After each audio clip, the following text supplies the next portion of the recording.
Assalamualaikum warahmatullahi wabarakatuh. Waalaikumsalam warahmatullahi wabarakatuh. Innal hamdalillah nahmaduhu wa nasta'inuhu wa nastaghfiruh wa nu'minu bihi wa natawakkalu 'alaihi. Asyhadu an la ilaha illallah wa asyhadu anna sayyidana Muhammadan 'abduhu wa rasuluh. Allahumma shalli wa sallim 'ala sayyidina Muhammadin al-fatih lima ughliq wal khatim lima sabaq wa nasiril haqqi bil haqq. Al-hadi ila siratikal mustaqim wa ala alihi wa sahbihi haqqa qadrihi wa miqdarihi al-'azim, amma ba'd. Sebelumnya saya minta maaf ini kepada teman-teman karena ketika schedule acara di Pekanbaru ini Ana anggap terlalu padat. Ana bilang kepada asisten, ini kok dari pagi sampai zuhur, zuhur sampai asar, asar sampai maghrib, maghrib lanjut isya, itu full itu. Saya kayaknya habis dari Rio, kayaknya saya koma langsung ini. Saya bilang, saya minta jeda lah sedikit gitu. Karena biasanya kalau temanya bedah buku, saya butuh waktu 2,5 jam. Waktu saya 2,5 jam full praktikal. Jadi saya bahas sejarah, kemudian nanti fadilah, baru perbedaan pendapat imam-imam mazhab dalam memanah. Biasanya begitu, 2,5 jam, 2 jam. Jadi bayangan saya kalau 5 pertemuan itu bedah buku, berarti 2,5 jam, berarti 10 jam, 12 jam non-stop saya berbicara dan bergerak itu. Nah, maka saya minta keringanan, ternyata tidak seperti itu. Itu judulnya aja bedah buku, ternyata orientasinya lain. Pengenalan, fadilah, motivasi dan lain sebagainya. Nah, maka saya minta lagi untuk yang pagi nih, tarik lagi, nggak apa-apa gitu. Makanya dadakan jadinya tadi malam itu. Jadi saya minta maaf telah menyibukkan antum semua jadi dadakan seperti ini. Tapi tidak ada yang dadakan kalau dalam kebaikan. Tidak ada dadakan dalam kebaikan. Semuanya baik. Nah sekarang karena ini tema dadakan, saya pun minta judul dadakan. Ini mau ngomong apa ini? Saya tidak tahu. Kita berbicara horseback, ayo kita bicara kuda juga bisa. Kita berbicara tentang seputar ilmu memanah, mazhab-mazhab. Saya minta Bismillah horseback. Oh, kita bicara horseback ya. Nah, baik. Baru mulai ini. Horseback ini ar-rimayah ala rukubil khail, ala zuhuril khail. Nama dalam bahasa Arabnya memanah di atas punggung kuda.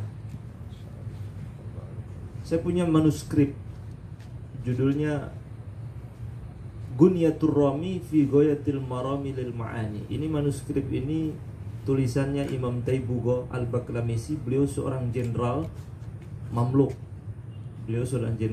Kalau saya mengatakan teknik Mamluk gitu, kesan di kepala antum apa? Negara mana itu? Ya, Turki. Turki ya? Bukan Turki, Mesir. Karena ibu kotanya Mamluk itu Mesir dan Syam, itu wilayahnya. Turki justru yang meruntuhkan dinasti Mamluk itu Turki Utsmani. Turki Utsmani itu yang meruntuhkan dinasti Mamluk. Tapi ya memang waktu itu perjalanan sejarah seperti itu. Nah dinasti Mamluk ini dulu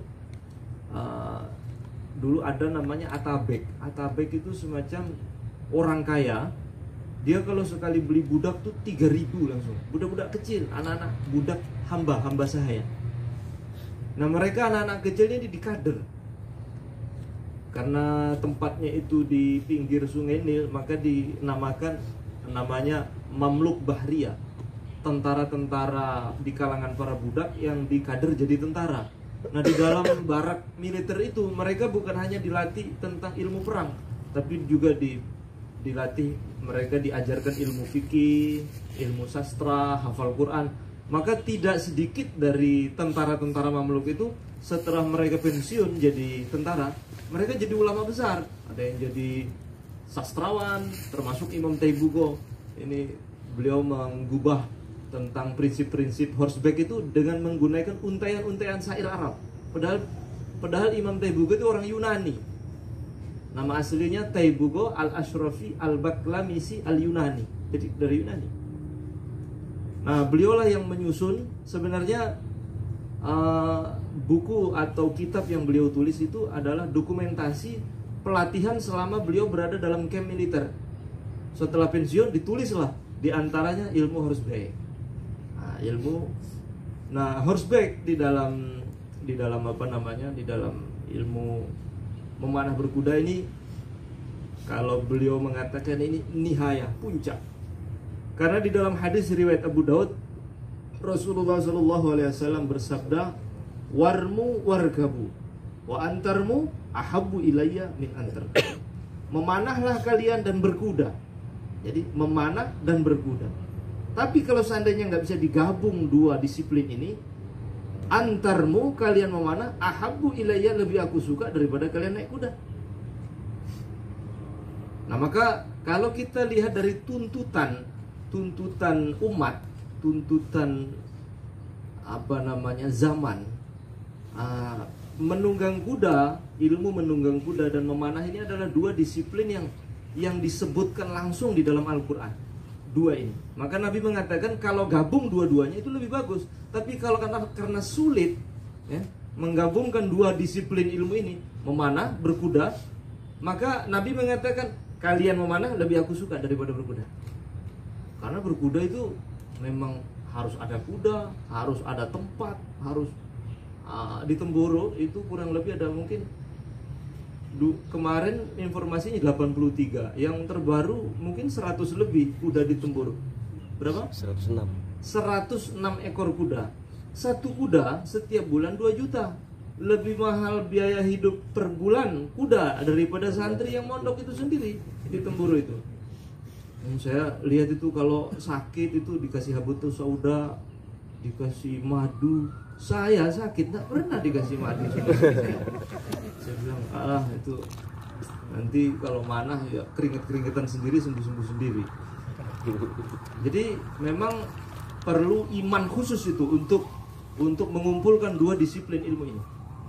Tapi karena hajat memanah terhadap membela Islam itu lebih tinggi daripada berkuda, maka kita lihat di antara dua olahraga ini yang ada ancamannya kalau ditinggalkan, memanah.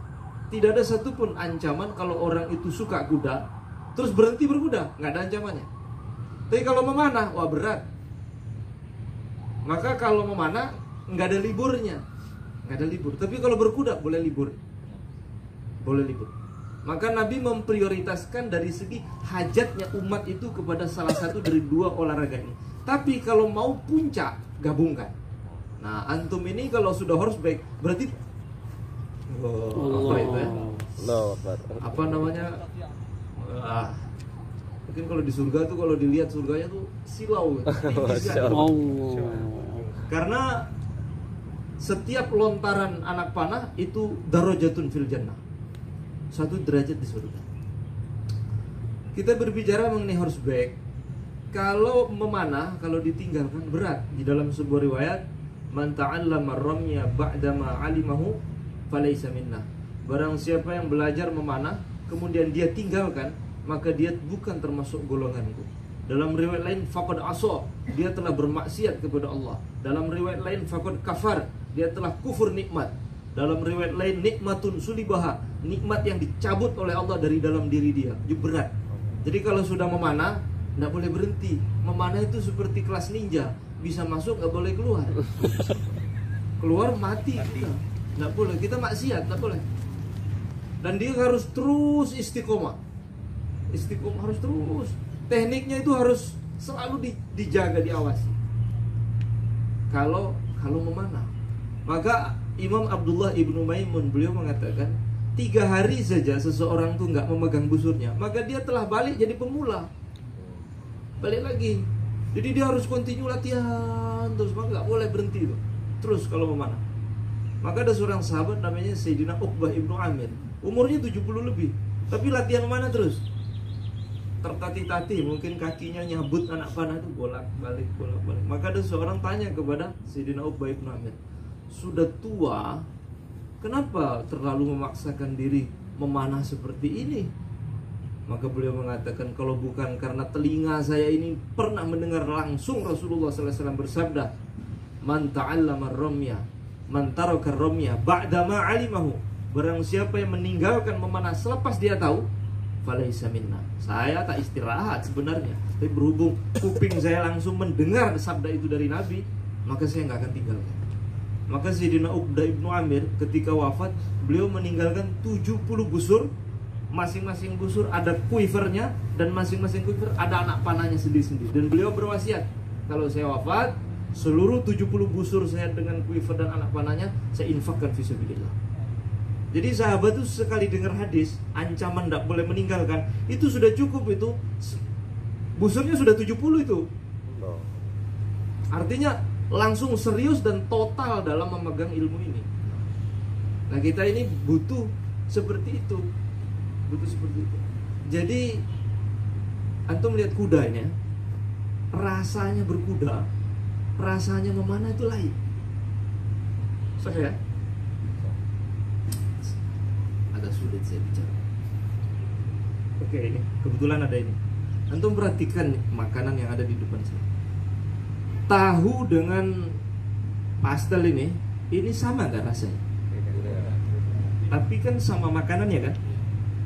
Rendang punya cita rasa yang berbeda. Tahu memiliki rasa yang berbeda. Tempe punya rasa yang berbeda. Tahu, tempe, rendang adalah makanan, cita rasanya di lisan, di lidah kita itu berbeda. Makanan itu adalah kebutuhan jasmani. Nah, rohani kita, roh sebagai substansi kehidupan, itu juga bisa merasakan kenikmatan. Nah, kalau makanan tempe, rendang, tahu itu adalah nutrisi untuk jasmani, maka amal ibadah itu nutrisi untuk roh. Berarti subhanallah itu harus lain rasanya dengan alhamdulillah. Harusnya sholat duha sama sholat tahajud itu rasanya beda. Yang rasakan siapa? Ruh. Harus beda. Memanah sama berkuda itu rasanya beda. Sama aja. Oh, berarti sakit. Ketika seluruh makanan rasanya pahit, berarti orang ini tipes. Gitu aja. Tipes dia, sakit. Atau terasa berbeda, cuman dia nggak begitu menikmati. Kenapa? Ternyata sariawan. Nah, begitu juga ruh. Ruh ini bisa merasakan nikmatnya amal itu bila dia sehat. Jadi berkuda itu ada nikmatnya yang sendiri. Yang merasakan mana? Ruh. Memanah itu punya kenikmatan sendiri. Yang rasa siapa? Ruh. Kok nggak terasa? Kalau nggak tipes, sariawan itu ruhnya. Itulah makna di dalam Al-Quran, fi qulubihim marad wazadahumullahu marad. Wazadahumullahu marad. Di dalam hatinya itu ada penyakit, dan Allah tambahkan kronisnya penyakit itu hingga betul-betul ibadah itu udah nggak terasa lagi. Sama sekali ibadah itu nggak terasa sama sekali. Bayangkan Nabi SAW satu lontaran anak panah itu sama dengan memerdekakan satu budak. Dalam riwayat lain, satu lontaran anak panah nuron yaumal qiyamah akan menjadi nur pada hari kiamat. Orang meniti sirat secepat. Sirat itu tipis. Dan ketika orang meniti sirat itu gelap gulita. Gelap gulita. Ada orang yang cahayanya untuk jalan di sirat itu membentang dari Madinah sampai Son'a dalam sebuah riwayat. Berarti dari Madinah sampai ibu kota Yaman, Son'a. Berarti lapang, terang benderang, hingga jalan itu los begitu, mudah. Ada yang cahayanya ketika melewati sirat itu hanya satu hasta. Satu hasta dia jalan. Ada yang cahayanya itu cuman di jempol kakinya menyala, nyala, dia jalan. Nah, ada orang yang jempolnya itu bercahaya, kadang mati, kadang hidup. Kalau dia hidup dia jalan, kalau mati dia berdiri di sirat itu. Nggak hidup ini. Nyala lagi, jalan lagi dia. Jadi lama betul dia sampai ke dalam surga.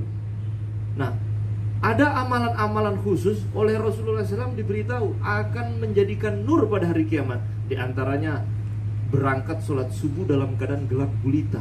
Nanti akan diberikan cahaya pada hari kiamat. Yang kedua, termasuk salah satunya, setiap satu lontaran anak panah yang kita lepas itu nurun yaumal qiyamah. Allahu Akbar. Berarti semakin banyak latihan, itu kalau melewati sirat kayaknya tuh terang beneran.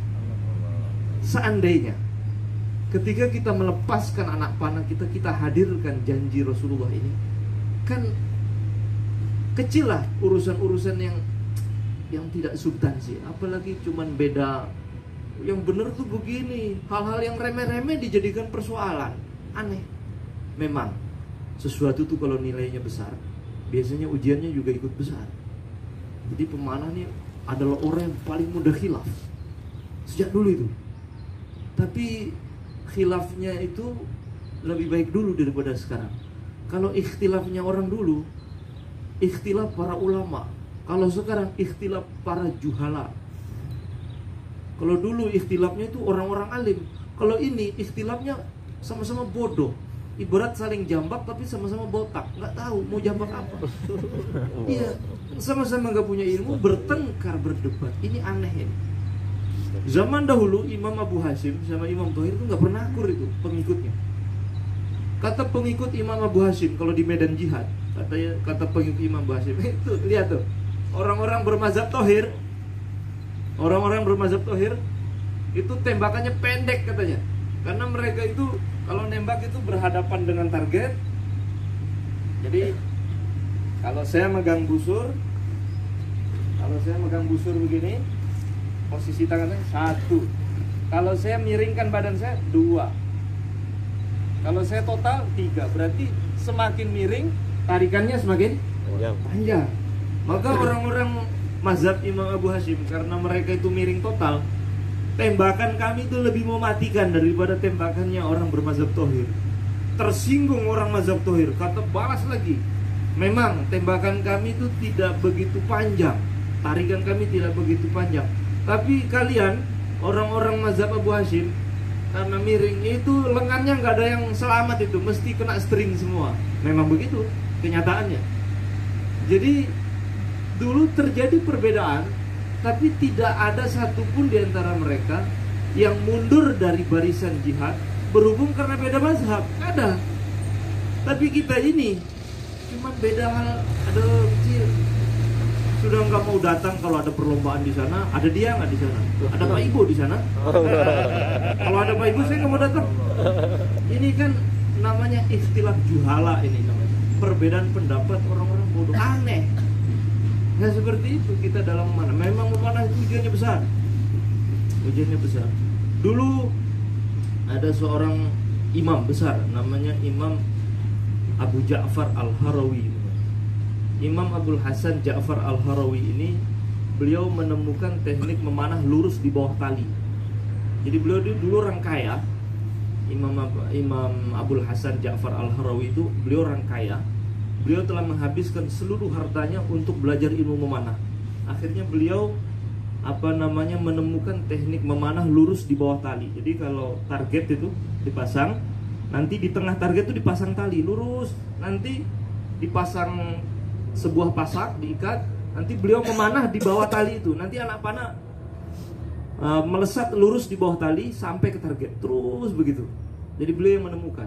Beliau juga menyusun kitab khusus 120 cara masang string, satu buku sendiri tuh. Jadi cara masang string kalau begini itu 120 cara. Kita taunya cuma 1. Artinya khazanah ilmu Islam itu dalam bidang memanah itu sudah sampai pada puncaknya zaman itu. Jadi kita hampir-hampir kita bisa mengatakan kita tidak menemukan apa-apa sekarang ini. Kita nggak bisa menemukan apa-apa. Zaman itu sudah ditemukan bagaimana busur itu, namanya busur untuk pertempuran di laut itu sendiri, namanya busurnya Bazmaria. Ada namanya busur untuk al-hubud. Busur hubud itu untuk dataran tinggi, dari bawah ke atas. Nanti kalau dari atas kalau dari bawah ke atas namanya busur su'ud. Tapi kalau dari atas ke bawah untuk dataran rendah itu namanya busur hubud. Ada namanya busur musim semi, ada busur musim hujan, ada banyak sekali. Belum anak panah nanti berkelas-kelas. Nanti yang model safnya begini nanti untuk pertempuran itu sudah selesai. Kita tinggal membaca, mengkaji dan cerdas sedikit. Karena memang memanah berkuda ini adalah ilmu orang pintar. Tidak ada bagian orang bodoh di sini. Karena apa? Rumit. Rumit betul. Harus begini, harus telaten dan lain sebagainya. Nah, saya kembali kepada pembahasan horseback. Dua olahraga memanah berkuda ini disebut di dalam Al-Quran secara spesifik. Di dalam Al-Quran Allah berfirman, wa'iddu lahum mastata'tum min quwwah wa min ribatil khail. Jadi wa'iddu lahum mastata'tum min quwwah. Persiapkan diri kalian untuk menghadapi musuh kalian. Min quwwatin berupa kekuatan. Rasulullah SAW menafsirkan kata-kata kuwah di sini artinya adalah memanah. Kemudian di situ wamir ribatil khail, dan menambat kuda. Jadi ada dua olahraga yang disebut dalam Al-Quran, memanah dan berkuda. Memanah dan melatih kuda. Akan tetapi berkuda itu disebut lebih spesifik daripada memanah, karena disebut wamir ribatil khail, langsung disebut kata-kata khail kuda. Tapi kalau memanah itu butuh tafsir. Nabi yang tafsirkan makna kuwah di dalam wa'iddu lahum mastata'tum min quwwah itu adalah maksudnya memanah. Dua olahraga ini kalau bergabung, Nabi SAW di situ menyebutkan makna kuwah adalah memanah. Kalau dua-duanya digabung, wa'iddu lahum mastata'tum min quwwah, yaitu memanah, wa mir ribatil khail, dan berkuda. Apa manfaatnya? Satu, langsung disebut dalam Al-Quran, turhibuna bihi aduwallaha wa aduwakum, menggetarkan hati musuh Allah dan musuh kalian. Jadi kalau pingin umat Islam itu berwibawa, satu sih di antaranya yang termaktub di dalam Al-Quran fadilahnya, yaitu kembalikan mereka untuk selalu memanah dan berkuda. Insya Allah umat Islam ini sekarang kehilangan siung seperti singa ompong. Dia nggak punya taring, nggak menakutkan. Kenapa? Apa sebabnya? Ada satu amalan yang ditinggalkan, yang disebutkan dalam Al-Quran. Kalau dua perkara ini dipegang, maka menggetarkan hati musuh Allah dan musuh kalian. Apa itu? Memanah dan berkuda. Dua ini. Turhibuna bihi, dengan persiapan tersebut, yaitu berupa kuda dan memanah, berkuda dan memanah, menggetarkan hati musuh kalian dan musuh Allah. Kemudian disebut lagi wa akharina min dunihim, dan menggetarkan hati musuh selain itu. Nah, siapa wa akharina min dunihim? La ta'lamunahum, kalian enggak tahu musuh itu. Allahu ya'lamu, hanya Allah yang tahu musuh itu. Siapa mereka? Menurut sebagian ahli tafsir, jin. Seorang yang pemanah berkuda itu insya Allah nggak ada yang pernah kesurupan, karena jin paling nggak suka orang memanah berkuda ini, nggak takut. Itu salah satu tafsir menurut sebagian ulama. Wa akharina min dunihim itu adalah jin. Jadi orang yang memanah berkuda itu di mata jin itu sangat menakutkan, sungkan. Jadi nggak ada pemanah itu kesurupan. Kok ada orang naik kuda kesurupan? Udah ada itu, berarti mungkin nggak ikhlas. Kalaupun ada itu mungkin nggak ikhlas. Wa akharina min dunihim la ta'lamunahum, kalian tidak tahu musuh itu. Allahu ya'lamu. Sebagian ulama ada yang menafsirkan wa akharina min dunihim itu maknanya adalah orang-orang munafik. Siapa di hatinya ada benih kemunafikan, kalau melihat pemanah dan berkuda takut itu. Artinya orang-orang munafik nggak bisa memanah. Bisa dipahami? Seperti itu. Orang munafik itu sangat takut dengan orang pemanah berkuda. Artinya memanah berkuda itu nggak bisa dipegang oleh orang yang di hatinya ada kemunafikan, karena bertentangan, nggak kuat dia. Maka tidak usah takut bagaimana nasib para pemanah, karena memanah itu sendiri akan menyaring orang-orang yang khusus untuk dia. Tidak usah khawatir siapa nanti yang akan berkuda, ya Mas Aldo, tidak usah khawatir. Karena apa? Berkuda itu sendiri akan menyaring hanya orang-orang mulia untuk menunggang dia. Kudanya itu akan menyeleksi. Karena apa? Nggak sembarangan. Nggak sembarangan. Jadi memang menurut saya kita istiqomah saja. Kita tidak perlu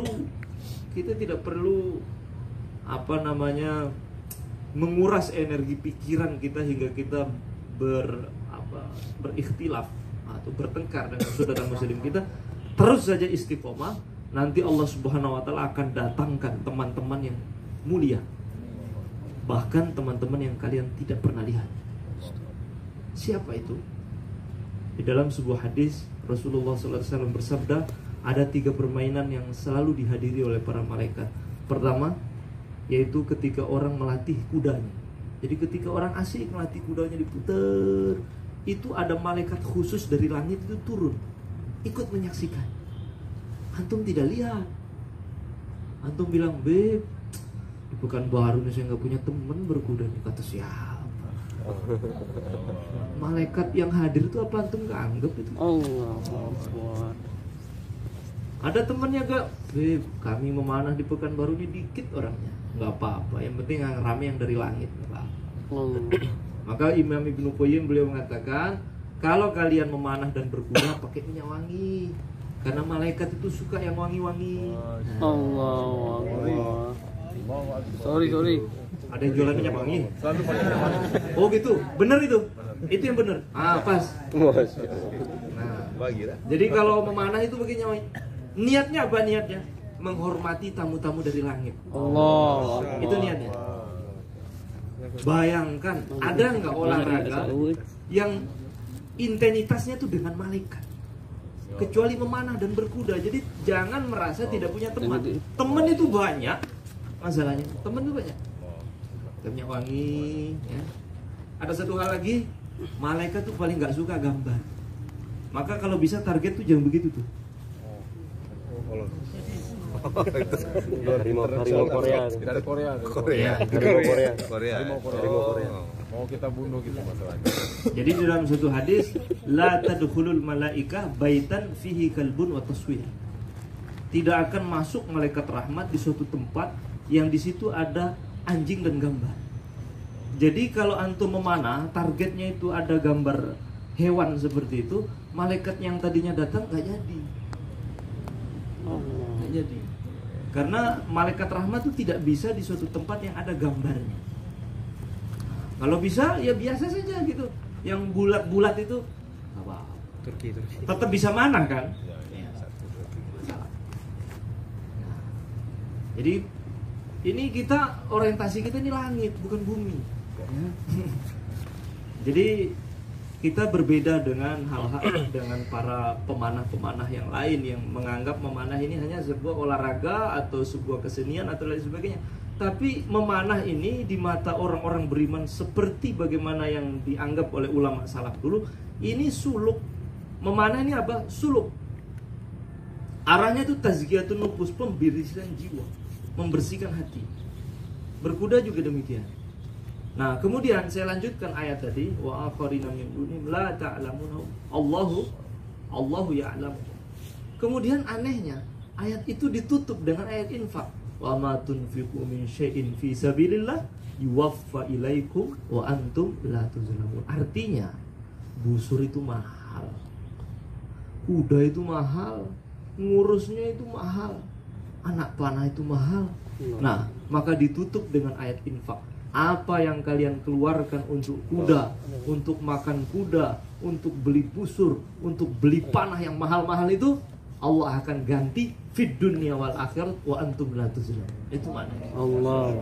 Jadi tidak ada ceritanya orang yang mengeluarkan uangnya untuk kuda, untuk busur, untuk panah itu keluar. Sesuatu yang keluar untuk memanah itu sebenarnya bukan keluar, masuk lagi. Enggak ada yang keluar.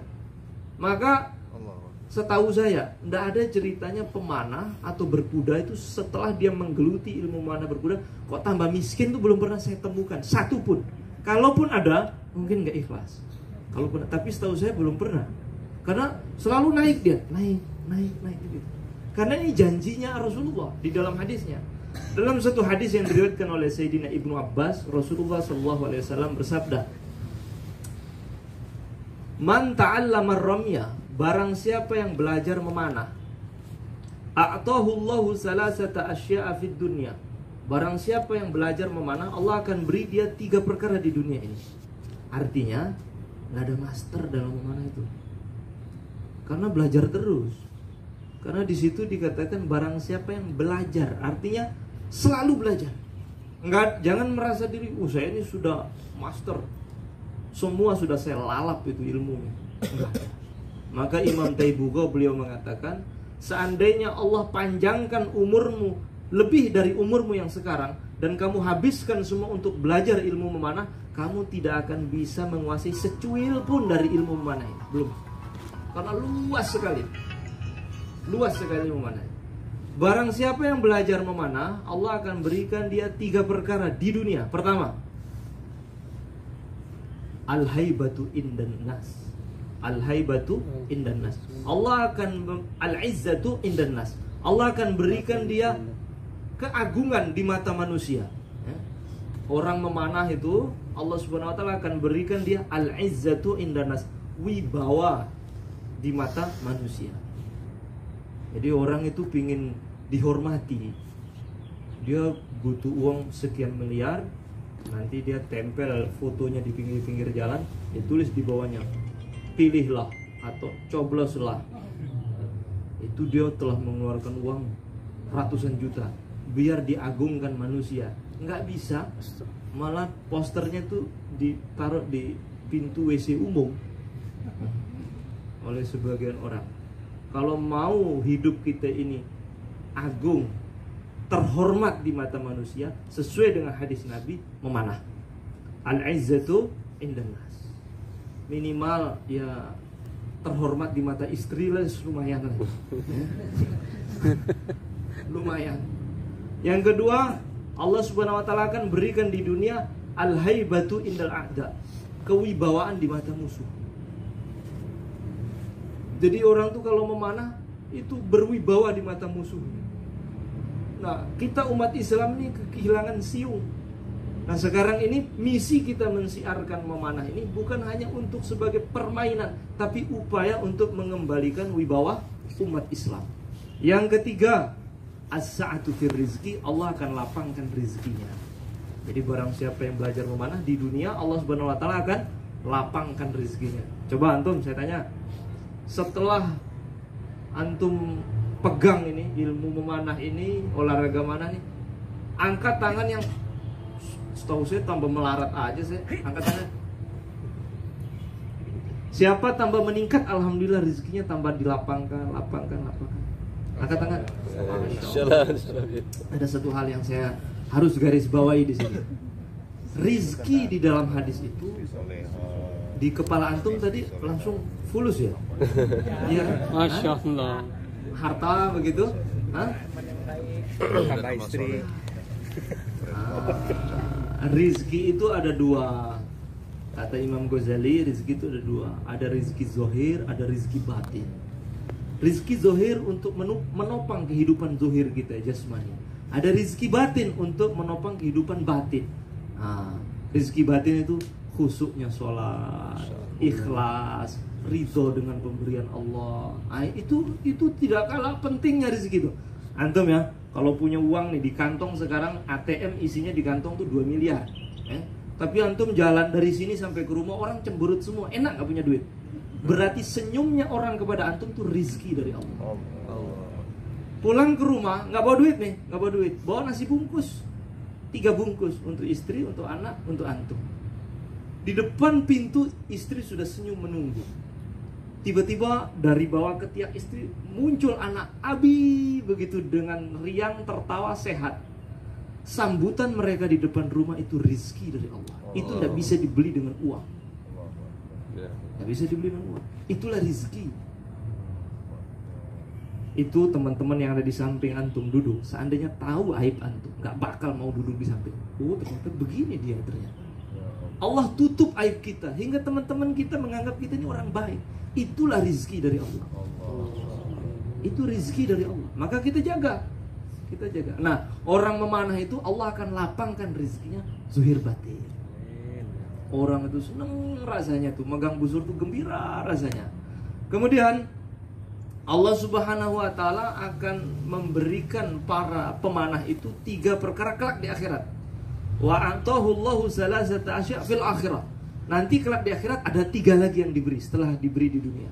Pertama, yuhsyaru ma'al mujahidina yaumal qiyamah. Dia akan dibangkitkan bersama para mujahid pada hari kiamat nanti. Allahu Akbar. Senangnya cuma jebret. Senangnya berkuda muter-muter gitu sambil memanah.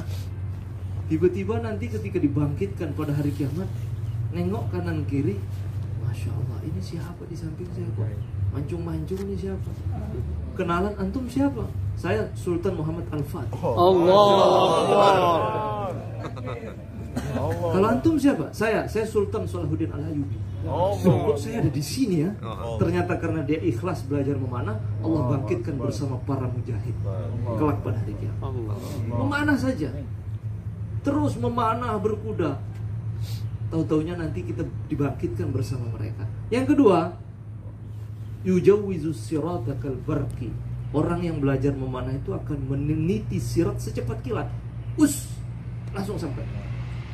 Jadi orang meniti sirat itu bermacam-macam. Ada yang sambil berlari karena sirat itu panjang. 500 tahun mendatar, 500 tahun mendaki, 500 tahun menurun. Jadi totalnya perjalanan orang meniti sirat itu 1500 tahun perjalanan. Itu ada yang merangkak, ada yang berjalan, ada yang berlari, ada yang ngesot, ada yang tangan kanan sama kaki kanannya ngelayut di sirat, yang kiri itu ngelantung di neraka, ada yang lututnya sudah kena api juga. Macam-macam keadaan orang meniti sirat.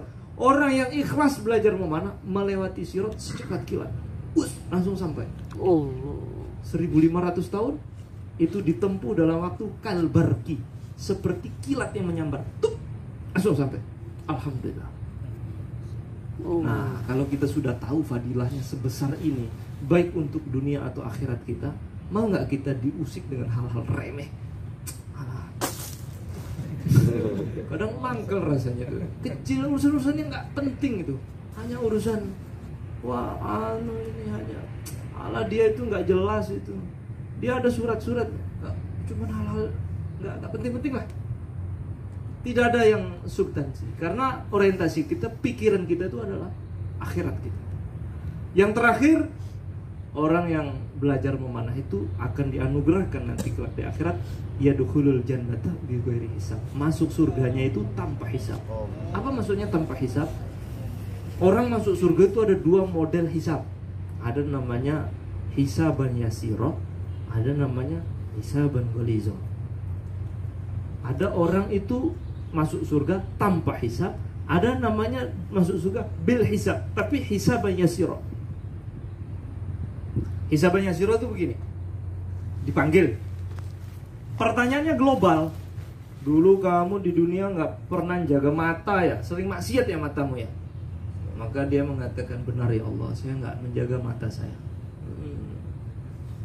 Ya, saya ampuni. Sujud langsung, sujud. Beri lagi. Dulu kamu di dunia nggak jaga tangan kamu nih. Betul? Benar ya Allah, saya ampuni. Sujud lagi. Itu namanya hisab yasiro. Hisab yasiro itu pertanyaannya global, yang mana hikmahnya Allah ingin merasakan, ingin menampakkan kepada hambanya ini seperti apa kenikmatan diampuni gitu. Jadi diperjelas dosanya, kemudian diampuni begitu, hingga terasa sekali rasa dinginnya ampunan Allah. Diampuni, sujud gitu. Dulu kamu di dunia kamu sering datang ke majelis-majelis lalai. Betul? Benar ya Allah, saya ampuni. Sujud begitu. Nanti ujungnya dia masuk surga. Ini namanya hisaban yasiro. Artinya apa? Interogasinya itu ringan. Hisaban yasiro. Ada yang berat, itu detail. Kamu belok kanan gang 9, ada perempuan pakai rok pendek warna hijau itu, kamu lirik 2 kali itu. Pas kamu jalan 4 langkah, ada perempuan lagi naik vario pakai kerudung kuning. Kok detail begitu? Ini calon diazab nih, neraka ini. Itulah makna dalam suatu hadis, man nuqisa udziba. Barang siapa kok pertanyaannya kok detail, berarti neraka itu, diazab itu. Nah, berarti yang masuk surga ada 2, tanpa hisab, ada dengan hisab, tapi hisabnya adalah hisaban yasiro. Nah, untuk orang-orang memanah, masuk surganya tuh bila hisab, nggak ada tanya-tanya lagi, langsung. Itu kalau ikhlas. Nah, karena derajatnya, karena fadilahnya tinggi, karena fadilahnya tinggi, maka ujiannya juga tinggi juga besar. Nah, ini alhamdulillah Allah Subhanahu wa taala karuniakan kita tempat ini. Allah. Karena di dalam kitab Imam Taibugoh, beliau mengatakan buq'ah, tanah tempat orang latihan memanah berkuda, tidak boleh menggibah saudara muslim. Astagfirullah. Gibah itu nggak mesti harus kata-kata yang jelek, konotasi yang jelek untuk saudara muslim kita. Dengan isyarah saja begini. Jadi itu gibah bil isyarah, nggak boleh. Astagfirullah. Orang itu telah mengotori tempat latihan memanah itu dengan hal-hal yang buruk, tidak boleh. Karena apa? Kedudukan tempat latihan memanah dan berkuda itu seperti masjid. Artinya sama-sama tempat ibadah. Kita menuai ibadah, di situ didatangi oleh para malaikat, tempat latihan itu. Maka hormatilah tempat latihan. Maka Imam Ibnu Qayyim punya tertib, sebelum latihan sholat 2 rakaat di tempat latihan. Ambil sejadah, kiblat, sholat 2 rakaat. Niatnya apa? Sholat mutlak, biasa saja. Sholat sunnah begitu saja. Karena setiap latihan yang diawali dengan sholat 2 rakaat di tempat latihan akan selalu mendatangkan keberuntungan. Yang sering jatuh itu, kalau 2 rakaat sebelum latihan, insya Allah setelah itu naik kuda nggak jatuh-jatuh lagi. Karena apa? Sholat 2 rakaat di tempat latihan miftahu kulli khair, kunci untuk membuka seluruh kebaikan, kata Imam Ibnu Qayyim. Terus pakaiannya juga, pokoknya ibarat anulah, sholat pakai minyak wangi, berwudu, zikir. Maka suatu hari ada seorang sahabat lapor kepada Nabi, ini sudah azan ini, azan. Ada seorang sahabat datang kepada Nabi, ya Rasulullah, ini sudah azan, sudah masuk waktu. Mereka itu sebagian sahabat ada yang masih memanah, lomba memanah. Lapor kepada Nabi, ya Rasulullah, qad hadaratis shalah, ini udah masuk waktu, mereka masih memanah. Maka Nabi mengatakan, hum fis shalah, mereka itu dihitung sedang sholat. Allah. Mereka itu dihitung sedang sholat. Maka Imam Ibnu Taimiyah beliau mengatakan, seandainya memanah itu tidak punya fadilah, kecuali Nabi pernah menyamakan memanah itu dengan sholat, maka sudah cukup itu menjadi keutamaan terbesar dalam memanah. Jadi antum sepertinya keringetan juga, itu dianggap sholat itu. Dianggap sholat. Tapi jangan terus nggak sholat. itu berarti nggak ikhlas. Astagfirullah. Nah, waktu sholat ya berhenti. Tapi ketika antum sedang memanah, itu dihitung seperti orang yang sedang sholat. Nah, layaknya orang sholat berarti menutup aurat, lisannya dijaga, matanya tunduk ke bawah. Oh, ini sebulan aja latihan begitu, insya Allah antum sudah bisa lari di atas air kayaknya itu. Allah. Karena sulit menjaganya itu. Terus terang, saya tuh setengah mati tuh. Pegang itu baca bismillah. Coba bayangkan, seandainya adab-adab memanah yang saya tulis dalam buku saya itu, ada bab adab memanah. Itu kalau antum amalkan, masya Allah, 4 bulan saja itu masya Allah. Antum melewat di kerumunan orang, langsung pikirannya, ini pingin sambil menantu orang ini. Cahayanya tuh lain gitu. Iya. Ini kok gelap gulita karena orientasinya duit aja ini. Oh, jadi duit ini. Ya enggak? Ya. Kalau lihat pemanah, wah, ujung-ujungnya pikir mau buat busur, buat anak panah, hingga seluruh pemanah itu di keningnya ada rupiah semua. Wah, ini jadi duit ini anaknya, ini jadi duit. Jangan begitu. Kalau kita mau melihat saudara muslim kita, yang kita lihat tuh, oh ini jadi investasi amal saya. Investasi amal saya. Urusan yang itu datang sendiri. Wallahu ta'ala alam bisawab. Saya rasa cukup. Kita sudah mulai kering ini. Amin. Ada pertanyaan silakan.